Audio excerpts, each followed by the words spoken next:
Hey guys, this is Charlie Bo. Welcome back to my channel. അപ്പോൾ ഇന്നത്തെ എന്റെ vlog നിങ്ങൾക്ക് എല്ലാവർക്കും ഫെമിലിയർ ആയിട്ടുള്ള ഒരു ടോപ്പിക് ആണ്. റീവാലുവേഷൻ റിസൾട്ട് എപ്പോൾ വരും എന്നുള്ള ഒരു ഡൗട്ട്. ഇപ്പൊ എന്റെ ഇൻസ്റ്റയിൽ വരുന്ന DMs ഫുൾ ഇതാണ്. ചേച്ചി റീവാലുവേഷൻ കൊടുത്തു, റീവാലുവേഷൻ റിസൾട്ട് എപ്പോഴാണ് വരുന്നത്, പെട്ടെന്ന് തന്നെ കിട്ടുമോ, ഞങ്ങൾ സപ്ലൈ രജിസ്റ്റർ ചെയ്യണോ, അങ്ങനെയൊക്കെ കുറെ ഡൗട്ട്സ് ഉണ്ട്. പൊതുവെ ഇത് ഫസ്റ്റ് സീസൺ ഉണ്ടാവുന്ന ഒരു ഡൗട്ടാണ്. ഇന്ന് ഈ ഒരു വീഡിയോ ചെയ്യാനുള്ള കാരണം, നിങ്ങൾ റീവാലുവേഷനിൽ മാത്രം ഡിപ്പെൻഡ് ചെയ്തിരിക്കരുത്. കാരണം എന്താന്ന് വെച്ചാല് റീവാലുവേഷൻ റിസൾട്ട് വരുന്നത് സപ്ലി എക്സാം എഴുതി കഴിഞ്ഞിട്ടാണ് വരത്തുള്ളൂ. അപ്പൊ അങ്ങനെയാണെങ്കിലാണല്ലോ സ്റ്റുഡൻസ് പൊതുവെ സപ്ലി എക്സാമിന് രജിസ്റ്റർ ചെയ്ത് വെക്കുക. അപ്പൊ പൊതുവെ 2 രജിസ്ട്രേഷൻ അവിടെ വരും. അപ്പം നമ്മൾ റീവാലുവേഷന്റെ റിസൾട്ട് നോക്കി ഇരുന്നാല് ഇനിയിപ്പോ ഇൻ കേസ് റീവാലുവേഷൻ ഫെയിൽ ആവുകയാണെങ്കിൽ പോലും നമ്മുടെ ഈ ഒരു അറ്റംപ്റ്റ് കടന്നു പോയിട്ട് നമുക്ക് അടുത്ത സപ്ലി ആണ് എഴുതാൻ പറ്റത്തുള്ളൂ. അപ്പൊ അതുകൊണ്ട് റീവാലുവേഷൻ നിങ്ങൾക്ക് എത്ര കോൺഫിഡൻസ് ഉണ്ടെങ്കിൽ പോലും നമ്മൾ സപ്ലി കൂടെ രജിസ്റ്റർ ചെയ്ത് ഇടുന്നതാണ് നല്ലത്. പൊതുവെ സപ്ലി എക്സാം എഴുതി കഴിയുമ്പോഴാണ് റീവാലുവേഷൻ റിസൾട്ട് വരുന്നത്. ചില സമയത്ത് സപ്ലിന്റെ റിസൾട്ട് വന്നു കഴിഞ്ഞിട്ട് റീവാലുവേഷൻ റിസൾട്ട് പബ്ലിഷ് ചെയ്തിട്ടുണ്ട്. പക്ഷെ അത് ഭയങ്കര റയർ ആണ്.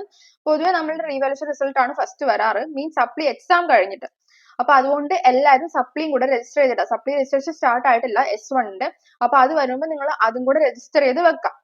ഇനി ഒരു ഡൗട്ട് വരുന്നത് നമ്മളുടെ മാർക്സിന്റെ കാര്യത്തിലാണ്. ഇപ്പം ഇൻ കേസ് നമ്മൾക്ക് F കിട്ടിയ ഒരാള് റീവാലുവേഷന് കൊടുത്തിട്ട് P കിട്ടി, നമ്മൾ സപ്ലി എഴുതുമ്പോഴും P കിട്ടുവാണെങ്കിൽ നിങ്ങൾക്ക് അത് തന്നെ മെയിൻറ്റെയിൻ ചെയ്യാം.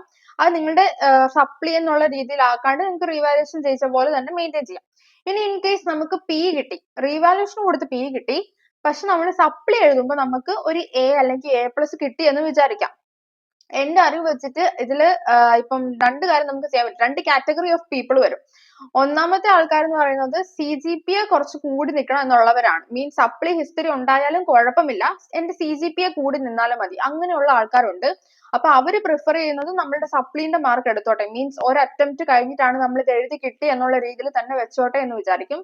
ഇനി ഇപ്പൊ രണ്ടാമത്തെ കാറ്റഗറിയിൽ വരുന്നത് സപ്ലി ഹിസ്റ്ററി വേണ്ട, ഓക്കെ ഇനിയിപ്പം കറക്റ്റ് എല്ലാം പാസ്സായി പോയ പോലെ തന്നെ റീവാലുവേഷന്റെ റിസൾട്ട് മാർക്സ് എടുക്കാന്നുള്ള ഒരു ടൈപ്പ് ഓഫ് കാറ്റഗറി ഓഫ് സ്റ്റുഡൻസും ഉണ്ട്. അപ്പൊ അവര് ഈ റീവാലുവേഷന്റെ റിസൾട്ട് വെച്ച് സാറ്റിസ്ഫൈ ആയിരിക്കും, പക്ഷെ അവരുടെ CGPA കമ്പാരിറ്റീവ്ലി കുറവായിരിക്കും.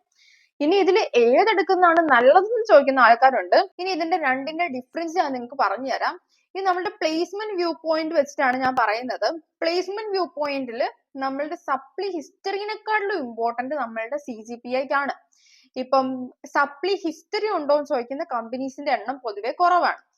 അങ്ങനെ വരുന്നതും പിന്നെ സപ്ലി ഹിസ്റ്ററി എന്ന് പറയുമ്പോൾ നിങ്ങൾക്ക് മനസ്സിലായി കാണും, നമ്മൾക്ക് സപ്ലി ഉണ്ടായിരുന്നു പക്ഷെ എഴുതിയെടുത്തു. പക്ഷെ പ്ലേസ്മെന്റിന്റെ ടൈമിൽ സപ്ലി ഉണ്ടെങ്കിൽ അങ്ങനെ നമുക്ക് പ്ലേസ്മെന്റിൽ അറ്റൻഡ് ചെയ്യാൻ പറ്റില്ല.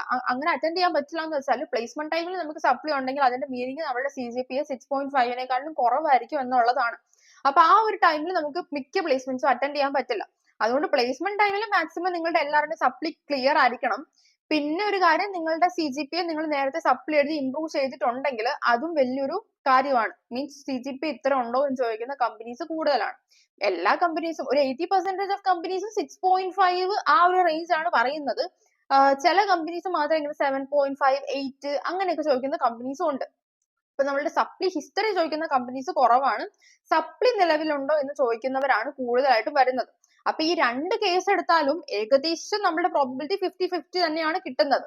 അപ്പം ഈ ഒരു കാര്യം നിങ്ങൾക്ക് ക്ലിയർ ചെയ്യാന്ന് വിചാരിക്കുന്നു. ഇനിയും ഈ റീവാലുവേഷൻ ആൻഡ് സപ്ലിയുടെ കാര്യത്തിൽ എന്തെങ്കിലും ഡൗട്ട്സ് ഉണ്ടെങ്കിൽ നിങ്ങൾക്ക് കമന്റ് ബോക്സിൽ ചോദിക്കാം. പിന്നെ ഒരു കാര്യം, ഇപ്പോഴായിരിക്കും നിങ്ങൾ റീവാലുവേഷൻ കൊടുത്തേക്കുന്നത്, ഇതിന്റെ റിസൾട്ട് വരാനുള്ള ഒരു ടൈം എന്ന് പറയുന്നത് നമ്മളുടെ ഇപ്പൊ സെം എക്സാം വന്ന ആ ഒരു ടൈം ഗ്യാപ്പ് തന്നെ ഉണ്ടല്ലോ, അതിനെക്കാട്ടിലും മേ ബി ഒരു 15 days or 1 month മുന്നേ വന്നേക്കാം.